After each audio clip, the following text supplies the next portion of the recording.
Hello everyone, कैसे हैं आप सब। आई होप कि आप सब बढ़िया होंगे। तो finally we are launching our 12th class maths complete course to this channel and it will finish by the December end. क्योंकि हम जानते हैं कि आप 12th क्लास बोर्ड क्लास है और आपके प्री बोर्ड लगभग दिसंबर में शुरू हो जाते हैं। तो यहाँ पे आपको कंप्लीट कोर्स एनसीईआरटी के लेटेस्ट सिलेबस से के रेफरेंस से करवाया जाएगा और हर एक टॉपिक को एकदम बेसिक से शुरू करके हम एडवांस लेवल तक लेके जाएंगे। This lecture will definitely help you to score a very good marks in your board exams. और ये लेक्चर जी मेंस और एडवांस के पॉइंट ऑफ व्यू से भी वेरी हेल्पफुल रहने वाला है। बाकी अगर आपको लेक्चर से रिलेटेड कोई भी डाउट्स आता है या क्वेश्चंस में डाउट्स आता है या क्वेश्चन नहीं आते हैं आपको, तो आप सीधे क्वेश्चंस और अपने डाउट्स नीचे डिस्क्रिप्शन में टेलीग्राम ग्रुप का लिंक दिया हुआ है, वहां पे जाके पूछ सकते हैं। ठीक है, तो टेलीग्राम ग्रुप का लिंक आप ज्वाइन कर लो। और इस चैनल को अगर आपको ये लेक्चर जरा सा भी समझ में आता है या आपको अच्छा लगता है तो इस वीडियो को लाइक कर दो और चैनल को सब्सक्राइब कर लो। तो हम पढ़ेंगे आज 12th क्लास का first chapter relation and functions. तो चलिए शुरू करते हैं। सबसे पहले हेडिंग डाल लो रिलेशंस एंड फंक्शंस। तो रिलेशंस क्या होते हैं, हमने 11th क्लास में भी पढ़ा है कि relations and functions same to same यही टॉपिक था। तो रिलेशंस होते क्या है, जनरली हमने वहां पे पढ़ा था कि एक सेट होता है ए, वो रिलेट करता है किसी सेट बी से।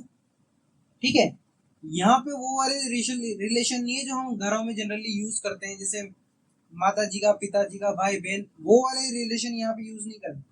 यहाँ पे रिलेशन यूज होंगे दो सेट के बीच में। एक सेट दूसरे सेट से किसी न किसी तरह से रिलेट होगा और वो रिलेशन क्या होगा, वो रिलेशन हम डिफाइन करेंगे कि सेट ए का जो एलिमेंट है वो सेट बी से क्या रिलेशन रखता है। जैसे मान लो कि A is brother of B. ठीक है, जो सेट ए का एक एलिमेंट है, ए तो पूरा सेट हो जाएगा, तो हम यहाँ पे इसका एक एलिमेंट लिखेंगे स्मॉल है, तो यहाँ पे भी इसका एक एलिमेंट आ जाएगा स्मॉल बी। तो A is the brother of B. और ये ए कहाँ था, ये ए बिलोंग कर रहा है सेट ए से, और ये बी कहाँ से बिलोंग कर रहा है, ये बी बिलोंग कर रहा है सेट बी से। तो ठीक है, तो ये सेट ए सेट बी से रिलेट कर रहा है किस तरह से कि सेट ए का एलिमेंट सेट बी का ब्रदर है। ठीक है, A is the brother of B. तो इस तरह के रिलेशन हम यहाँ पे डिफाइन करने वाले हैं। इनको लिखेंगे कैसे, जैसे कि हम एक रिलेशन लिखते हैं आर। ये कैसा रिलेशन हो जाएगा, ये रिलेशन होगा ए और बी के बीच में, जो ए और बी कहां से बिलोंग करेंगे, ए क्रॉस बी से। हमने 11th क्लास में देखा था ए क्रॉस बी क्या होता है, ए क्रॉस बी रिलेशन होता है ए से बी में, जहां पे जो फर्स्ट वाला एलिमेंट है वो हम ए से लेते हैं, सेकंड वाला एलिमेंट हम बी से लेते हैं। ठीक है, तो ये हो जाएगा ए रिलेशन बी। और रिलेशन क्या है, such that A is brother of B. ठीक है, तो इस तरह से हम यहाँ पे रिलेशन लिखने वाले हैं। इसको रीड कैसे करेंगे, this is the relation A to B such that A is brother of B. ऐसे हम रिलेशन के बारे में यहाँ पे डिस्कस करेंगे। ठीक है, अब आपने 11th क्लास में कुछ टर्म्स पढ़ी होगी, सेट्स में भी पढ़ी है और रिलेशन एंड फंक्शंस में भी पढ़ी है। कौन कौन सी टर्म, डोमेन। डोमेन क्या होता है, जैसे कि अगर ए सेट है और ये बी सेट है, यहाँ पे कोई एलिमेंट है ए बी सी, यहाँ पे कोई एलिमेंट है एक दो। तो रिलेशन क्या होता है, रिलेशन सेट ए से और सेट बी के एलिमेंट्स में होता है। ये एलिमेंट इससे रिलेट कर रहा है, ये एलिमेंट इससे रिलेट कर रहा है, ये किसी न किसी रिलेशन से यहाँ पे रिलेट कर रहा है। तो डोमेन क्या हो जाएगा, डोमेन हो जाएगा सेट ए के ऑल एलिमेंट्स। पता है आपको, अगर आपको नहीं भी पता है, आप 11th क्लास अच्छे से नहीं पढ़े हो, बाई चांस अगर आप भूल गए हो, मिस कर रहे हो, तो जरूरी जो टर्म्स इस लेक्चर में आपको काम आने वाले हो मैं आपको यहाँ पे पहले ही बता दे रहा हूँ। तो डोमेन क्या होता है? सेट ए के एलिमेंट्स। रेंज क्या होती है? सेट बी के वो एलिमेंट जो सेट ए के एलिमेंट से रिलेट कर रहे हैं। जैसे मान लो कि यहाँ पे ये बी तो बहुत बड़ा है, यहाँ पे 4 है, 5 है, ठीक है। तो रेंज क्या हो जाएगी? जो एलिमेंट सेट ए के बी से रिलेट कर रहे हैं, 1 2 3, ये आ जाएंगे हमारे रेंज सेट में। डोमेन क्या था? ए बी और C. Third term codomain. Set B में जितने भी एलिमेंट्स हैं वो सारे के सारे ऑल एलिमेंट्स का सेट क्या होता है? वो होता है कोडोमेन। समझ में आ गया आपको? डोमेन क्या होती है, रेंज क्या होती है, कोडोमेन क्या होता है, ठीक है। अब उसके बाद हम पढ़ेंगे रिलेशन किस किस के बीच में? सेट ए के बीच में और सेट बी के बीच में, ठीक है। हमने अभी डिफाइन किया कि सेट ए के एलिमेंट्स, देखो ये वाला एग्जांपल, कि एक रिलेशन है ए से बी के बीच में। ए कहां से आ रहा है? सेट ए से। बी कहां से आ रहा है? सेट बी से। Such that A is the brother of B. इस तरह के हम और भी रिलेशन डिफाइन कर सकते हैं, जैसे कि एक रिलेशन है आर सेट सी से डी में, जो कि एक सेट सी क्रॉस डी से बिलोंग करते हैं, and C is greater than D. ये रिलेशन क्या कह रहा है? कि सी का हर एक एलिमेंट बी के एलिमेंट से बड़ा है। सी का एलिमेंट है ये और ये डी का एलिमेंट है, तो सी का हर एक एलिमेंट डी से बड़ा है। तो ये एक रिलेशन हम डिफाइन कर सकते हैं इस तरीके से, ठीक है। अब इनको रिप्रेजेंट किस तरह से किया जाता है? ये इतना बड़ा तो हम लिखेंगे नहीं, कैसे लिखते हैं इसे? सी रिलेट कर रहा है डी से, तो सी रिलेटेड टू डी, ऐसे इसका रिप्रेजेंटेशन हम कर सकते हैं। और हम कैसे लिख सकते हैं? C D related to R. इस तरह से भी हम एक रिलेशन को दर्शा सकते हैं। आ गया समझ में? अब बढ़े आगे। अब हम लिखते हैं टाइप्स ऑफ रिलेशन।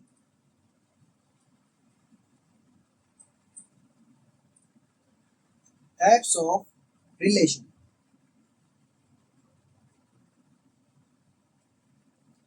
रिलेशन के कितने टाइप होते हैं?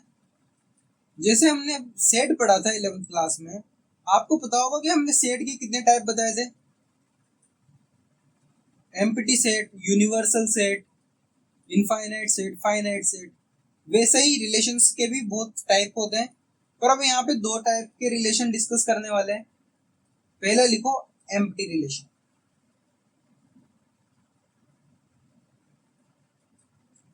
एम्प्टी रिलेशन ये क्या होता है? जब सेट ए का कोई एलिमेंट सेट बी की किसी भी एलिमेंट से रिलेट करे ही ना।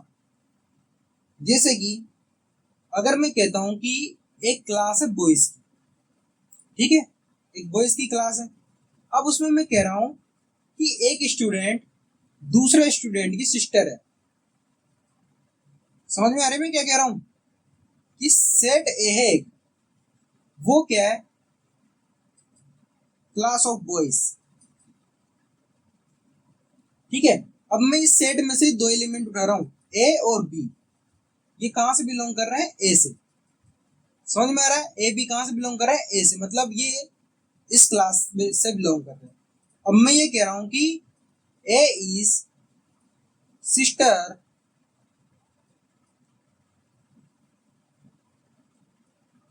Sister of B. अब आप ही सोचो इस चीज को कि एक बॉयज की क्लास है पूरी, तो क्या ए बी की सिस्टर हो सकती है? उसमें तो सारे बॉयज होंगे ना, तो ये भी बॉय होगा, ये भी बॉय होगा। तो क्या एक लड़का एक लड़के की बहन हो सकती है? नहीं हो सकती ना। तो यहाँ पे रिलेशन क्या आएगा? जीरो, मतलब इसमें कुछ होगा ही नहीं। जब हम रिलेशन निकालने की बात करेंगे इसमें, तो इसमें हमें कोई भी एलिमेंट सेटिस्फाई करता हुआ नजर नहीं आएगा। तो ऐसे रिलेशंस को हम क्या बोलेंगे? ऐसे रिलेशंस को हम बोलेंगे एम्प्टी रिलेशन। इसकी डेफिनेशन क्या होगी? A relation R In a set, A is called empty relation if no element of set A is related to any element of set ए। मतलब सेट ए का कोई भी एलिमेंट उस सेट के किसी भी दूसरे एलिमेंट से किसी भी रिलेशन से किसी भी तरह के रिलेशन से रिलेट नहीं करता है। ठीक है, तो ये क्या हो जाएगा, एम्प्टी रिलेशन। एग्जाम्पल मैंने अभी आपको बताया, या आप लिख भी सकते हो, A is class of boys,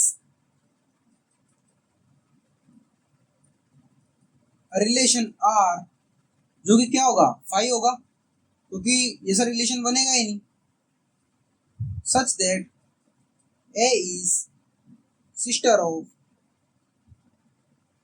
B.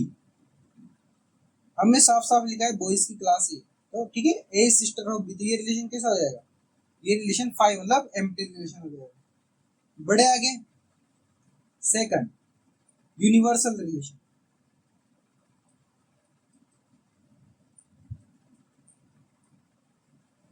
ये क्या होता है, ऐसा रिलेशन जिसमें सब कुछ, मतलब अगर हम कहते हैं यहाँ पे इसकी जगह, सिस्टर की जगह, A is the friend of B, ठीक है, तो ए बी का फ्रेंड है, तो अगर बॉयज की क्लास है या सारे के सारे क्लास में है, तो वो बच्चे एक दूसरे के फ्रेंड होंगे, कंफर्म है। तो यहाँ पे क्या हो जाएगा, हर एक एलिमेंट उस सेट के हर एक एलिमेंट से रिलेट करेगा किसी न किसी रिलेशन से, तो ऐसा रिलेशन क्या हो जाएगा, ऐसा रिलेशन यूनिवर्सल रिलेशन हो जाएगा। ठीक है, लिखें, relation R in set A is called universal relation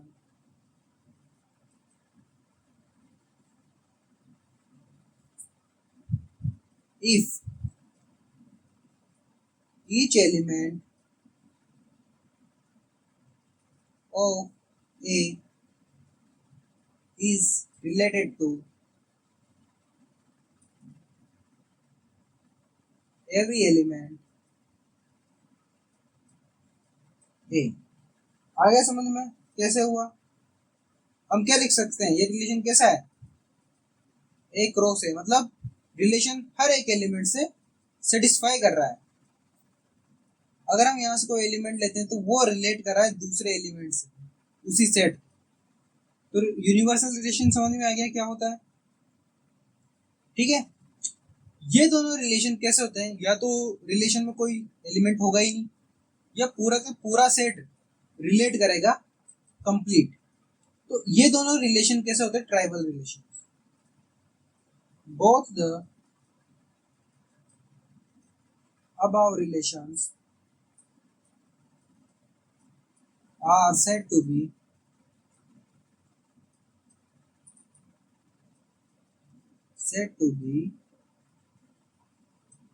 tribal relation.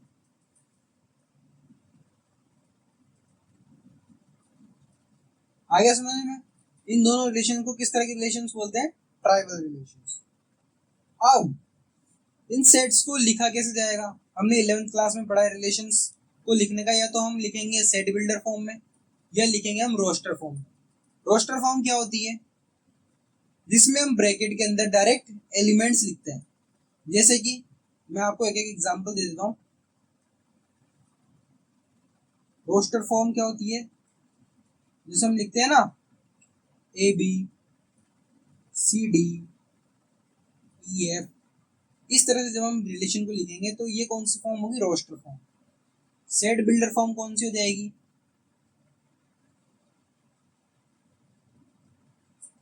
जैसे हमने लिखा था ना 11th क्लास में कि x for every x such that x belongs to n and x is less than 3। अगर हम ऐसे लिखते हैं तो ये फॉर्म कौन सी हो जाएगी, सेट बिल्डर फॉर्म। ठीक है, तो अब जो हमें सबसे मेन रिलेशन पढ़ना है, जो कि आपके एग्जाम पॉइंट ऑफ व्यू से बहुत ज्यादा इंपॉर्टेंट है, क्वेश्चन यहीं से बनते हैं 100%। इसको आप वेरी वेरी इंपॉर्टेंट करके लिख लेना, क्योंकि ये इंपॉर्टेंट रिलेशन है, इंपॉर्टेंट है बहुत ज्यादा। कौन सा रिलेशन है, इक्विवेलेंस रिलेशन।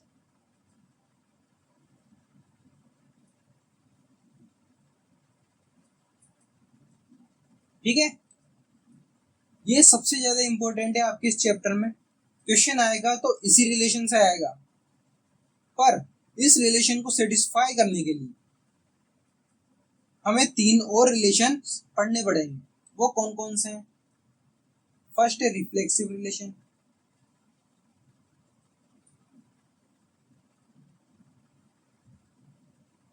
सेकंड है हमारा सिमेट्रिक रिलेशन,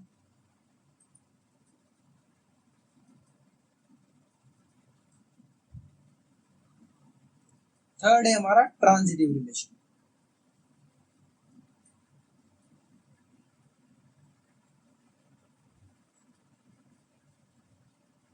ठीक है, अब कोई रिलेशन इक्विवेलेंस रिलेशन कब होगा?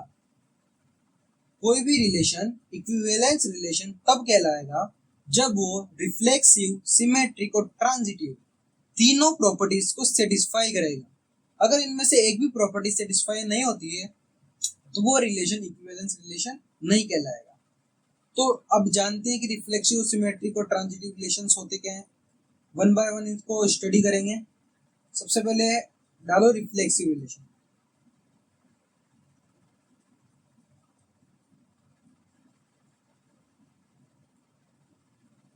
अब मैं समझाता हूँ आपको कि ये होता क्या है। रिफ्लेक्सिव का मतलब आपको समझ में आ रहा है? रिफ्लेक्सिव मतलब रिफ्लेक्शन से कुछ रिलेट कर रहा है। रिफ्लेक्शन क्या होता है? अगर आप पानी में चेहरा देखते हो तो आपको किसी दूसरे का चेहरा दिखता है या अपना दिखता है? खुद का ही चेहरा दिखता है। कांच के सामने खड़े हो आप, तो क्या सामने आपको कोई एक्टर या ऋतिक रोशन वगैरह दिखेगा? सिर्फ आपका ही चेहरा दिखेगा ना, मतलब आप खुद खुद को देखते हो। पानी में आप खुद की परछाई देखते हो। तो रिफ्लेक्सिव का मतलब है खुद से रिलेट करना। रिफ्लेक्सिव का मतलब क्या हुआ कि रिलेशन किस किस के बीच में है? खुद के ही बीच में रिलेशन हमको स्टेब्लिश करना है। जैसे कि कैसे लिखेंगे हम कि रिलेशन किस किस के बीच में है? ए और ए के ही बीच में, जो कि रिलेट करता है आर से।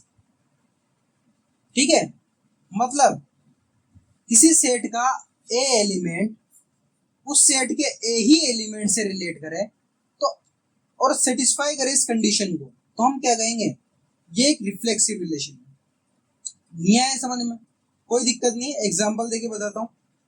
और ये हर एक सेट मतलब हर एक एलिमेंट के लिए वैलिड होना चाहिए। ये ऐसा नहीं है कि सेट में 10 एलिमेंट है, 2 एलिमेंट तो इस रिलेशन को सेटिस्फाई कर रहे हैं, बाकी 8 नहीं कर रहे हैं, तो इस कंडीशन में रिफ्लेक्सिव रिलेशन सेटिस्फाई नहीं होता है। तो यहाँ पे ए को ए से ही रिलेट करना है और ए जो सेट का हर एक एलिमेंट को रिलेट करना चाहिए। ठीक है, फॉर एग्जाम्पल जैसे कि लाइन एल है, ये है एल L1, ये लाइन है L2, ये लाइन है L2।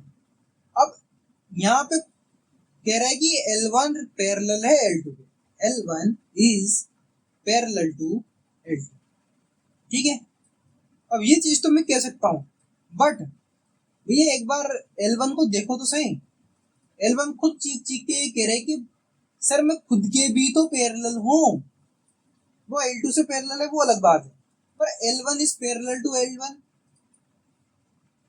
है या नहीं? सॉरी,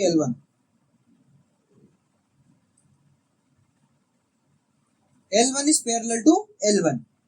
क्या वो खुद के पैरेलल है? Similarly L2 is parallel to L2, L2 भी L2 के पैरेलल है। तो एक सेट अगर लाइन का सेट है तो उस लाइन के सेट में हर एक लाइन अपने आप में पैरेलल होती है खुद के। तो ऐसा रिलेशन क्या कहलाएगा? रिफ्लेक्सिव रिलेशन कहलाएगा। आ गया समझ में? पर सर ये तो हर एक में होता है कि खुद से खुद को तो रिलेट होता ही है, तो मैं एग्जांपल बताता हूँ जो नहीं होता है। जैसे कि देखो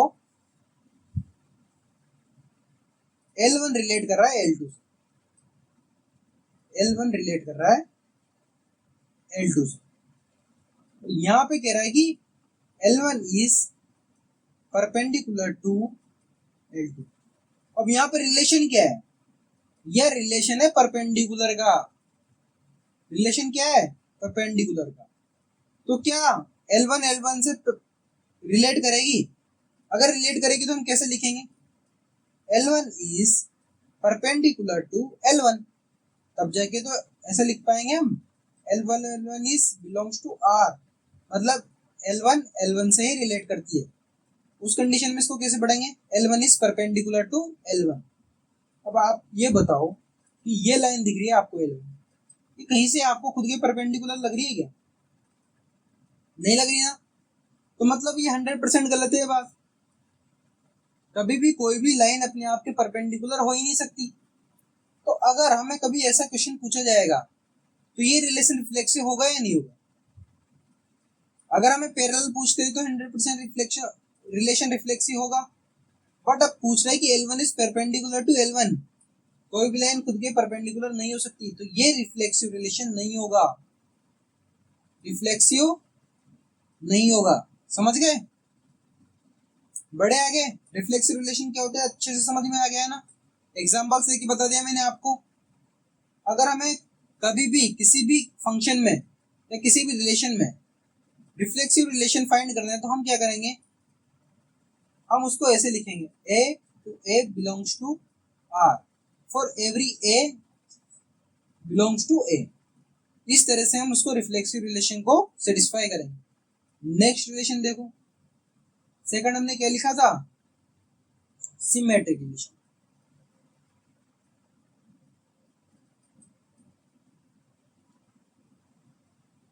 अब भैया जी ये क्या होता है? बचपन में आप कभी लड़े होंगे अपने फ्रेंड वगैरह से कि तूने मेरे दे ली मैं भी तेरे दूंगा, ये तो बदला पूरा नहीं होगा। होता है बहुत बार कि इसने मेरी चॉकलेट छीना ली, मैं भी इसका कुछ ना कुछ छिनाऊंगा, ठीक है? तो ये मेरी कॉपी कर रहा है तो मैं भी इसकी कॉपी करूंगा। तो यहाँ सिमेट्री से क्या मतलब है कि जो वो मुझसे रिलेट कर रहा है, जो रिलेशन वो मुझसे रख रहा है, तो वही रिलेशन मैं भी उससे रखता हूँ, ठीक है? सिमेट्री का मतलब है कि हम दोनों में सिमेट्री होनी चाहिए, मतलब एक जैसा। इसको हम बोल दे सकते हैं जैसे को तैसा। अगर वो मेरे साथ इस तरह से रिलेट कर रहा है तो मैं भी उसी की तरह साथ इस तरह से ही रिलेट करूंगा। यहाँ पे हम सीधे सीधे शब्दों में लिख सकते हैं जैसे को तैसा। कैसे? मैं समझाता हूँ आपको। जैसे कि A B से रिलेट कर रहा है किसी रिलेशन R से, ठीक है? देन B को भी A से रिलेट करना पड़ेगा उसी रिलेशन R से। समझ गए? For every A B belongs to A, A B कहाँ पे होंगे? ये एक सेट के एलिमेंट्स है। एक सेट के दो एलिमेंट है। अगर A B से बिलोंग कर रहा है किसी रिलेशन R से, तो B को भी A से बिलोंग करना पड़ेगा सेम उसी रिलेशन R से। जैसे कि अभी हमने परपेंडिकुलर का एग्जांपल लिया था कि L1 is perpendicular to L2। देखो यहाँ L1 ये रही और ये L2। अब यहाँ पे देखो L1 is perpendicular to L2, पक्का है? Also L2 is perpendicular to L1। क्या L2 भी L1 के परपेंडिकुलर है? हाँ सर, ये सेटिस्फाई कर रहा है 100%। इट मीन्स जो ये रिलेशन है परपेंडिकुलर का, वो रिलेशन क्या है? वो सिमेट्रिक रिलेशन। आ गया समझ में? एक बार में समझ में आ गया ना कौन सा रिलेशन सिमेट्रिक है? अगर कोई A एलिमेंट B से रिलेट कर रहा है किसी रिलेशन से, तो B भी उसी रिलेशन से A से रिलेट करना चाहिए, तब जाके सिमेट्रिक रिलेशन होल्ड होगा। अगर वो रिलेट नहीं करता है तो ये रिलेशन होल्ड नहीं होगा, ठीक है? अब यहाँ पे अगला रिलेशन कौन सा है? ट्रांजिटिव। सिमेट्रिक रिलेशन समझ में आ गया ना? नेक्स्ट हम पढ़ेंगे ट्रांजिटिव रिलेशन।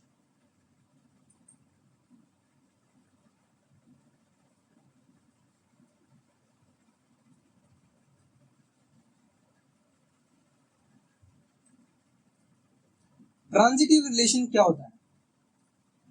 फॉर एग्जाम्पल मैं आपकी फैमिली का एग्जाम्पल देता हूँ ताकि आपको ये अच्छे से समझ में आए। मान लो कि मतलब 100% करेक्ट है कि आपके पापा आपसे बड़े हैं, आपके दादाजी आपके पापा से बड़े, तो क्या डेफिनेटली आपके दादाजी आपसे बड़े हैं? ऑफ कोर्स है। तो ये रिलेशन भी कुछ इसी तरह से वर्क करता है। जैसे कि हम लिखते हैं कि ए बी से रिलेट करता है किसी रिलेशन आर से, एंड बी किसी सी से रिलेट करता है उसी रिलेशन आर से, देन ए बी सी से रिलेट करेगा सेम रिलेशन आर से for every A B C belongs to A. ये इसकी सिंबॉलिक फॉर्म है। एग्जाम्पल से मैंने आपको समझा दिया अगर ए बी से बड़ा है, बी सी से बड़ा है। For example A is less than B and B is less than C implies a is less than equal to c। होगा या नहीं होगा? होगा ना 100%। कोई भी एग्जांपल ले लो आप इसका, जैसे कि यहाँ मान लो 1 is less than 2 and 2 is less than 4, तो डेफिनेटली 1 is less than 4। आया समझ में ट्रांजिटिव रिलेशन क्या होता है? बट यहाँ पे एक बहुत इंपॉर्टेंट पॉइंट है जो कि सीधा एग्जाम में पूछते हैं और बच्चे इसको अक्सर गलत करते हैं। वो कौन सा नोट है?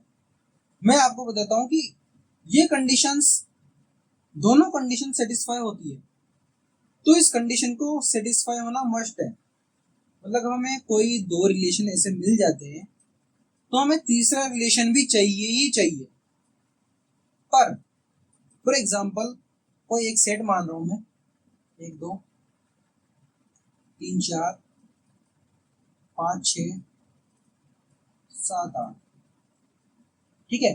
और एक ये सेट है 1 2 2 3 3 4, ठीक है, ये सेट है।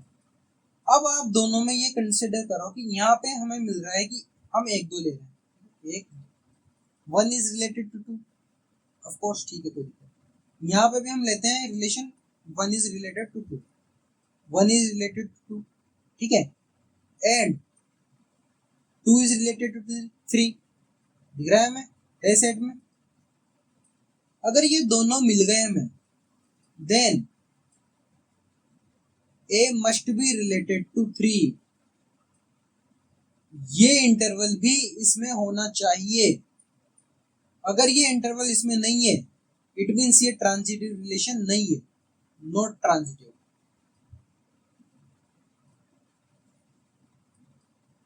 ठीक है, बट इस केस में आओ 1 इज रिलेटेड टू 2, ओके, 2 कहीं से किसी से रिलेट कर रहा है, तो हमारे पास सिर्फ ये एक कंडीशन आई, ये कंडीशन हमारे पास नहीं आई।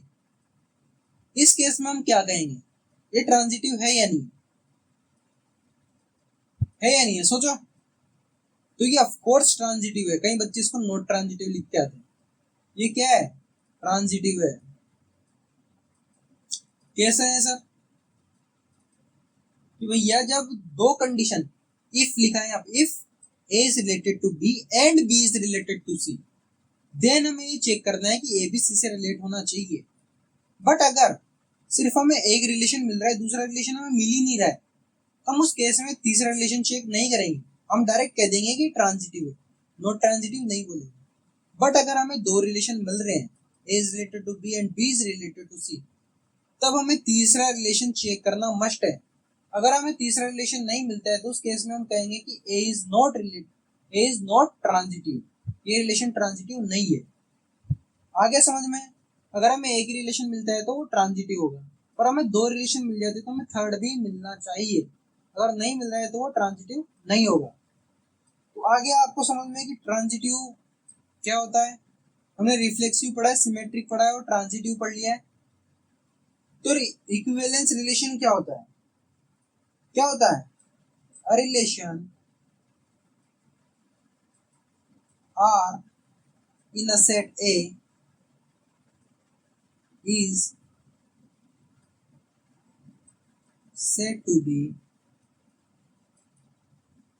equivalence relation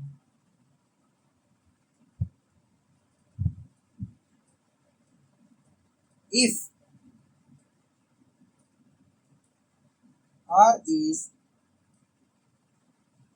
reflexive, symmetric and transitive।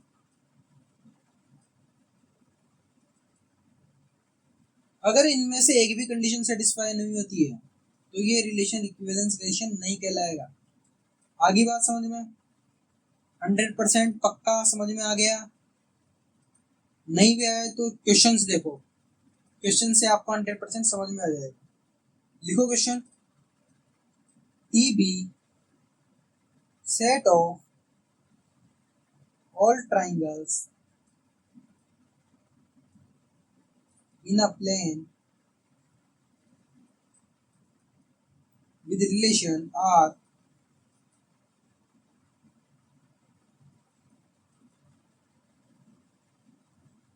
in T such that R is equals to T1, T2, T1 is congruent to T2। ये रिलेशन हमें दे रखा है, तो हमें क्या करना है? Show that it is equivalence relation.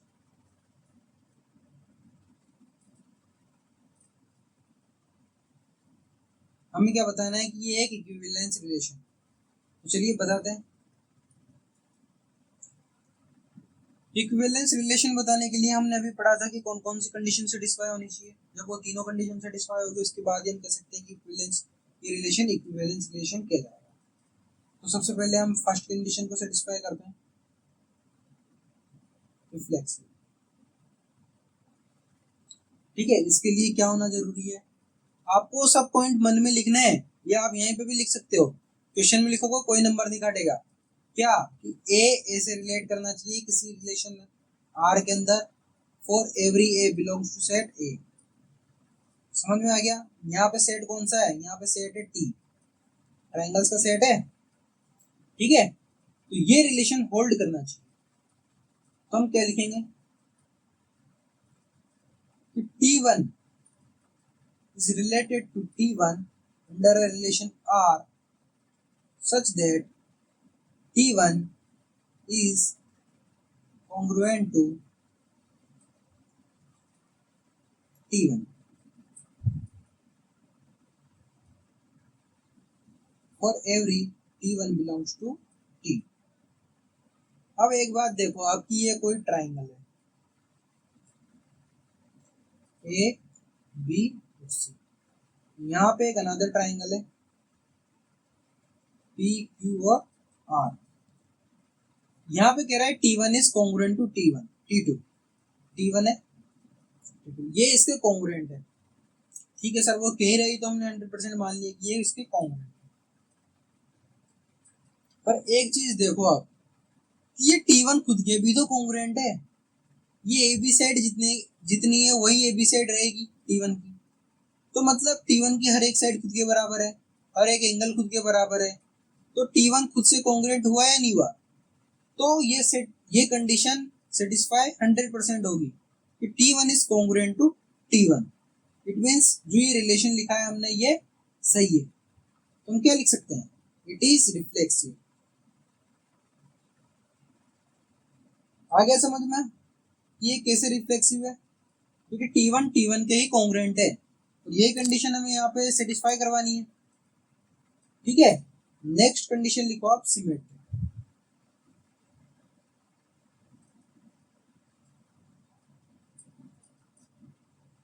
इसमें क्या होता है सर, सबसे पहले कंडीशन याद करो कि A is related to B under relation R, then B is also related to A under same condition, same relation R. तो सबसे पहले यहाँ पे लिखेंगे T1 related to T2 under relation R, मतलब T1 is congruent to T2 for every T1 T2 related to T.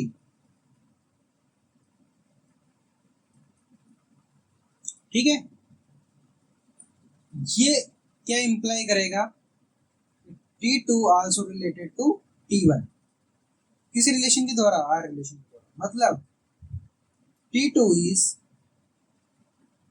congruent to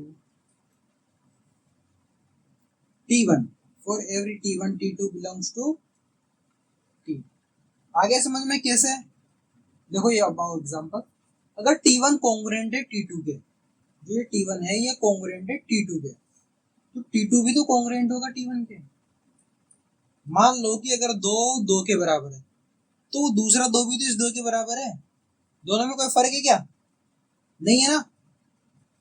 अगर T1 congruent है T2 के तो T2 भी कॉन्ग्रुएंट होगा T1 के, तो दोनों रिलेशन सेटिस्फाई हो रहे हैं। T1 is related to T2 implies that T2 is also related to T1, तो सिमेट्रिक रिलेशन सेटिस्फाई हो गया। अब हमें थर्ड कौन सा रिलेशन सेटिस्फाई करना है, ट्रांजिटिव।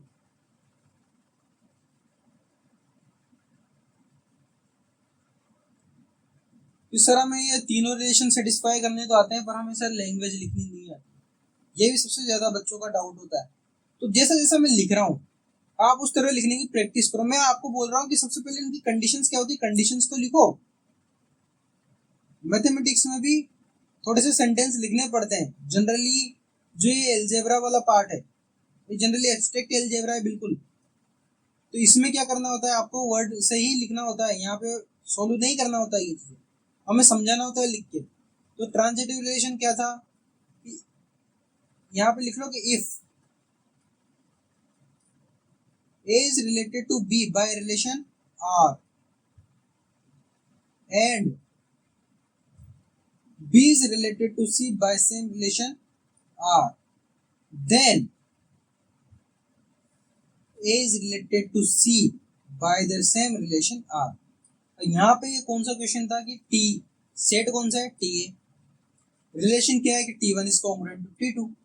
तो सबसे पहले हम यहाँ पे लेते हैं कि T1 T2 और T3, हम तीन ट्राइंगल ले रहे हैं जो कि कहां से बिलोंग कर रहा है, ये T से बिलोंग कर रहा है। ठीक है, set of all the triangles.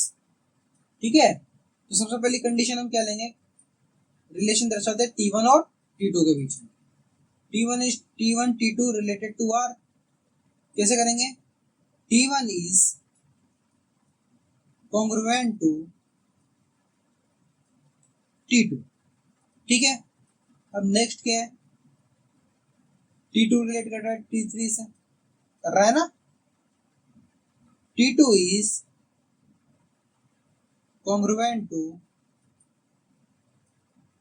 T3, then यह implies that क्या होना चाहिए, T1 रिलेट होना चाहिए T3 से, ये कंडीशन सेटिस्फाई होनी चाहिए। अगर ये दोनों कंडीशन सेटिस्फाई होती है और इन दोनों में से एक भी कंडीशन सेटिस्फाई नहीं होती तो मतलब ये अपने आप में सेटिस्फाई है। और अगर ये दोनों कंडीशन सेटिस्फाई होती है और ये सेटिस्फाई नहीं होती, इट मींस ये ट्रांजिटिव नहीं है। तो यहाँ पे क्या हो जाएगा, T1 is congruent to T3। Sir कैसे होगा, समझ में नहीं आया सर। तो चलो ट्राइंगल मानो एक ABC, दूसरा ट्राइंगल मानो PQR, थर्ड ट्राइंगल मानो XYZ। फर्स्ट कंडीशन क्या थी कि T1 is related to T2, ये इससे रिलेट कर रहा है। सेकंड कंडीशन क्या थी, T2 is related to T3, ये इससे रिलेशन रख रहा है और वही रिलेशन सेम ये इससे भी रख रहा है। इट मींस अगर ये इसके कॉन्ग्रुएंट है, ये साइड 3 की है तो ये साइड भी 3 की होगी, ये साइड 4 की तो ये साइड भी 4 की होगी, ये साइड 5 की तो ये भी 5 की होगी। Second, T2 is related to T3, मतलब T2 is congruent to T3। तो ये 3 है तो सर ये भी 3 होगी, ये 4 है तो ये भी 4 होगी, ये 5 है तो ये भी 5 होगी। अब एक बार आप ऑब्जर्व करो खुद से कि सर यहाँ पे 3 था तो यहाँ पे भी 3 आ गया, यहाँ 4 है तो यहाँ भी 4 है, यहाँ 5 है तो यहाँ भी 5 है, मतलब ये दोनों भी तो रिलेट कर रहे हैं, ये दोनों भी कॉन्ग्रुएंट है। तो अल्टीमेटली T1 किससे रिलेट है? T3 से। तो T1 किसके कॉन्ग्रुएंट है? T3 के। तो कंडीशन सेटिस्फाई हुई या नहीं हुई?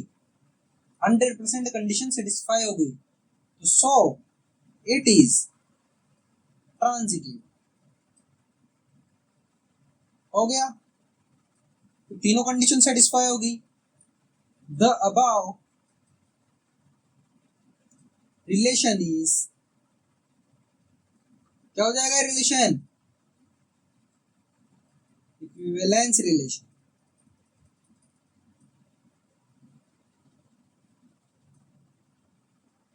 आ गया समझ में? कोई भी रिलेशन इक्विवेलेंस रिलेशन को कैसे कहलाता है?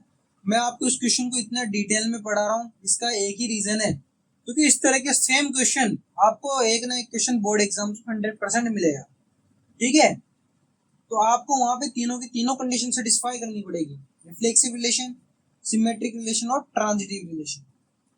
इसलिए ये क्वेश्चन मैंने आपको इतना डिटेल में लिखा है ताकि आप वर्ड लैंग्वेज लिखना भी सीख जाओ इससे। सेम ऐसे कैसे आपको लैंग्वेज लिखनी है, अगर आप ज्यादा लिखोगे तो आपके नंबर नहीं कटेंगे, बट आपने अगर मेन जो लिखना होता है अगर वही छोड़ दिया क्वेश्चन में तो फिर आपके एग्जाम में नंबर कटने के चांसेस होते हैं। आप ज्यादा लिखो कोई दिक्कत नहीं है, पर कम नहीं लिखना है। ठीक है, second question, L1 is perpendicular to L2। ये कह रहा है एक रिलेशन है ना, ये रिलेशन है। तो हमें क्या करना है? Check if it is equivalence. चलो करें चेक। सबसे पहले हमें क्या सेटिस्फाई करवाना है? रिफ्लेक्सिव। ए से रिलेट करना चाहिए किसी रिलेशन आर के अंदर, for every A belongs to, कोई सेट है L1 L2 का, कंप्लीट L मान लेते हैं सेट। तो क्या इसका क्या मतलब है कि L1 is related to L1 under a relation R such that L1 is perpendicular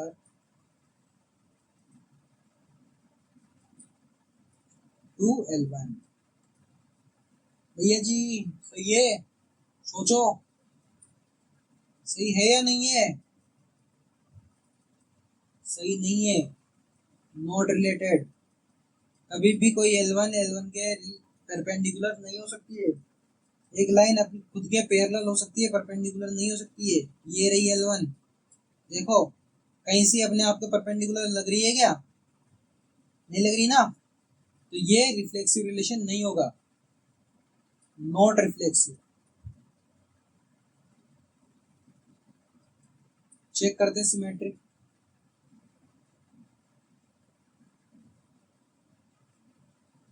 symmetric क्या होगा? इफ L1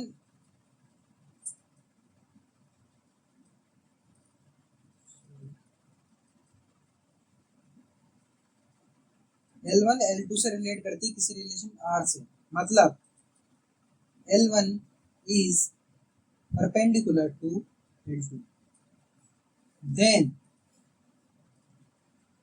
L2 भी रिलेट करेगी L1 से, सेम रिलेशन R से, मतलब L2 is perpendicular to L1। होगा या नहीं होगा? रिलेशन सेटिस्फाई हो जाएगा। जैसे कि ये L1 है, मैं यहाँ पे खींच रहा हूँ L2, 90 डिग्री का एंगल है, L1 परपेंडिकुलर है L2 के, तो L2 भी परपेंडिकुलर है L1 के। दिख रहा है आपको साफ साफ, दोनों के बीच में 90 डिग्री एंगल है, दोनों एक दूसरे के परपेंडिकुलर है या नहीं है? तो यहाँ पे सिमेट्रिसिटी सेटिस्फाई हो चुकी है। It is symmetric.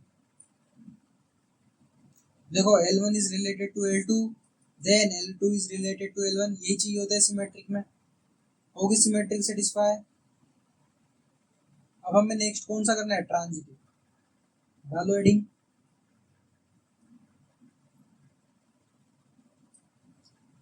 तो सबसे पहले if L1 is related to L2 by relation R, मतलब इसका मतलब क्या हुआ, L1 is perpendicular to L2। ठीक है, चलो हो गई। And L2 is related to L3 by relation R। Relation R क्या है, L2 परपेंडिकुलर है L3 के। चलो मान लेते हैं सर ये भी सही है। देन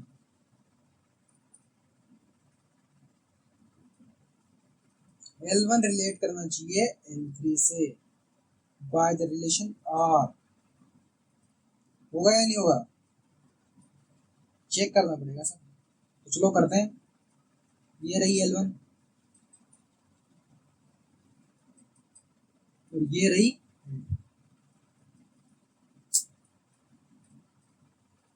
सर L1 परपेंडिकुलर है L2 के 90 डिग्री का एंगल है। फर्स्ट कंडीशन सेटिस्फाई हो गई। L1 रिलेटेड है L2 से, मतलब L1 is perpendicular to L2। ठीक है, अब L2 is perpendicular to L3 है, ये रही L3। L2 is perpendicular to L3, यहाँ पे भी 90 डिग्री का एंगल है। तो L2 परपेंडिकुलर है L3 के। ठीक है सर, ये रिलेशन भी सेटिस्फाई हो चुका है। तो अब ये रिलेशन मस्ट भी सेटिस्फाई होना चाहिए, must. L1 is related to L3, मतलब L1 is perpendicular to L3, L1 perpendicular to L3 हो रहा है क्या। L1 L3 कहाँ से परपेंडिकुलर दिख रहे हैं, ये तो पैरेलल है एक दूसरे के। तो ये क्या हो गया, रिलेशन सेटिस्फाई नहीं हुआ। L1 is not related to L3। आ गया समझ में 100%। देखो सबसे पहले रिफ्लेक्सिव में क्या हुआ था कि L1 के परपेंडिकुलर नहीं है, वो खुद के परपेंडिकुलर कभी भी कोई लाइन नहीं होती है। ठीक है, सिमेट्रिक L1 L2 से रिलेट करता है तो L2 भी L1 से रिलेट करेगा क्योंकि एक दूसरे के परपेंडिकुलर होंगे। ट्रांजिटिव नहीं है, क्यों, क्योंकि L1 L2 के परपेंडिकुलर है, L2 L3 के परपेंडिकुलर, पर L1 L3 के परपेंडिकुलर नहीं है। तो यहाँ पे क्या होगा, symmetric satisfied but not reflexive and transitive। आ गया समझ में, कैसे है ये कैसे नहीं है। क्वेश्चन समझ में आया। नेक्स्ट क्वेश्चन,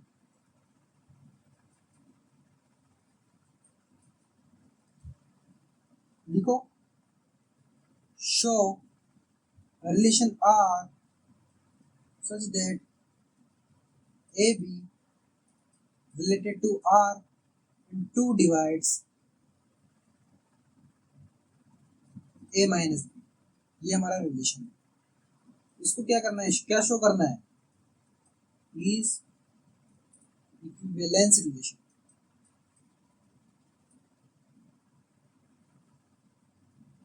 इसको हमें इक्विवेलेंस रिलेशन बताना है। चलिए बता दें। सबसे पहले हमें क्या करना है, रिफ्लेक्सिव। कभी भी कोई इक्विवेलेंस रिलेशन की पूछता है आपको सबसे पहले तीनों कंडीशन सेटिस्फाई करनी है। तो सबसे पहले कौन सी, रिफ्लेक्सिव, फिर सिमेट्रिक, फिर ट्रांजिटिव। तो यहाँ पे हो जाएगी रिफ्लेक्सिव। कैसे sir, A is related to A by relation R। कैसे, कि 2 डिवाइड्स A माइनस A। इसका मतलब क्या हो जाएगा, 2 डिवाइड्स 0। और ये 100% सही है, 0 को डिवाइड करता है नहीं करता, 2 करता है ना, मतलब इट इज रिफ्लेक्सिव।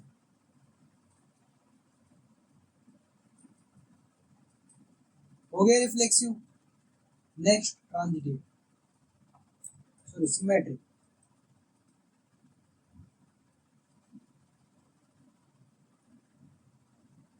सिमेट्रिक में क्या होता है? A is related to B by relation R. It means A minus B. कौन डिवाइड करेगा? 2, मतलब 2 divides A minus B.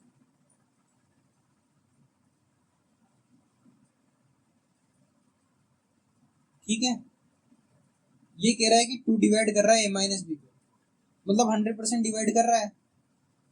Then ये कंडीशन हमेशा सही होनी चाहिए। अगर ए भी रिलेट कर रहा है तो बी ए भी रिलेट करेगा, मतलब 2 डिवाइड बी माइनस ए। होगा या नहीं होगा? कैसे चेक करेंगे सर? एक को मान लो सर 4 और एक को मान लो 8। अगर 4 माइनस 8 का आ रहा है -4, जो कि 2 से डिवाइड हो रहा है, तो 8 माइनस 4 क्या आएगा? 4। ये भी 2 से डिवाइड होगा, तो दोनों ही कंडीशन में ये 2 से डिवाइड हो रहा है, तो इट मीन्स ये क्या है? सिमेट्रिक है। It is symmetric. आगे समझ में कैसे सिमेट्रिक है? अब नेक्स्ट लिखते हैं transitive.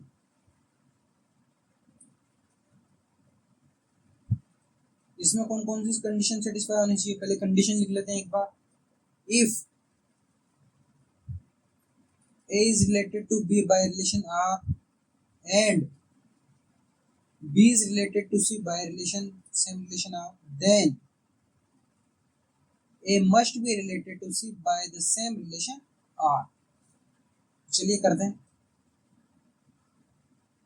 A is related to B by relation R, मतलब 2 divides A minus B। ठीक है, ये गिवन है, कह रहा है, हमने प्रूव नहीं किया। रिलेशन में कह रखा है कि A minus B 2 divides A minus B, ऐसा रिलेशन है। And B is related to C by the same relation R, it means 2 divides B minus C। Then हमें चेक करना है कि A is related to C by the same relation R, मतलब हमें क्या check करना है? 2 divides A minus C। इसको कैसे चेक करेंगे? ऊपर वाले दोनों को, अगर 2 डिवाइड करा है तो ये भी इवन नंबर है। 2 डिवाइड कर रहा है ना, ये भी कौन सा हुआ? Even number. ये कौन सा हुआ? B माइनस C, ये भी इवन नंबर। इवन नंबर का सम क्या होगा? अगर हम इसको सम कर देते इसका, तो इवन नंबर का सम क्या हो जाएगा? ये भी एक इवन नंबर आएगा, और इवन नंबर आएगा तो 200% इवन नंबर को डिवाइड करेगा, तो इसका सम क्या हो जाएगा? B से यहाँ B कट जाएगा, A माइनस C आएगा।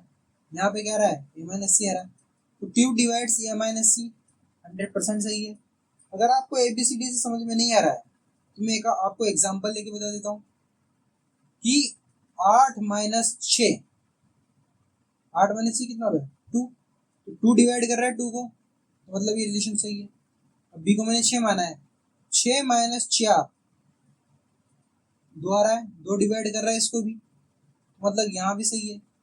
तो इन दोनों का सम क्या हो जाएगा? 6 से 6 कट के 8 माइनस 4 मतलब 4, तो 2 डिवाइड करेगा या नहीं करेगा? 4 को करेगा ना, तो ये कंडीशन भी सेटिस्फाई हो चुकी है, मतलब इट इज ट्रांजिटिव। आगे समझ में ट्रांजिटिव क्या होते हैं? अब आपको मैं एक चीज बताता हूँ कि यहाँ पे ये इवन नंबर थे, तो ये आपस में रिलेट कर लिए इवन नंबर, पर यहाँ पे अगर ऑड नंबर्स होते तो ये ऑड नंबर्स भी आपस में रिलेट करते एक दूसरे से। किस तरह से करते हैं? जैसे कि इवन नंबर को हम क्या लिखते हैं? जैसे 2R लिख दिया हमने, R की जगह हम नेचुरल नंबर डालते जाएंगे, 2 4 6 8 आता जाएगा। सेम वैसे हम ऑड नंबर लिखते हैं, 1 3 5 7। तो जो ये इवन नंबर होते हैं ना, ये आपस में अपने आप में एक दूसरे रिलेशन रखते हैं, और जो ऑड नंबर होते हैं वो आपस में एक दूसरे रिलेशन रखते हैं। पर कोई भी ऑड नंबर इवन नंबर से रिलेशन नहीं रखता है, और कोई भी इवन नंबर ऑड नंबर से रिलेशन नहीं रखता है। ठीक है, और सारे के सारे मैं आपको यहाँ पे इंपॉर्टेंट चीजें लिखा रहा हूँ कि even number are related to 0 और ऑड नंबर किससे रिलेट करेंगे फिर?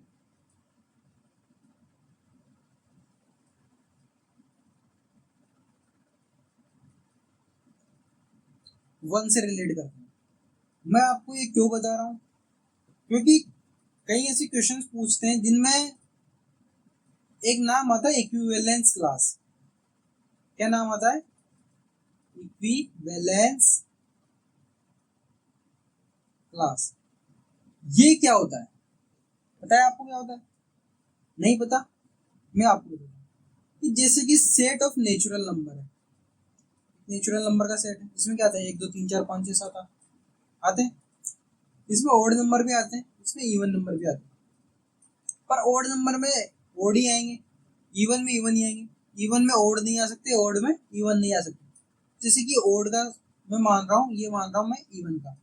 अगर मैं इन दोनों का यूनियन करता हूँ तो मुझे कंप्लीट नेचुरल नंबर मिल जाएंगे। पर जो ये दोनों सबसेट हैं, दोनों सबसेट है किसके? नेचुरल नंबर के। ये आपस में डिसजॉइंट है।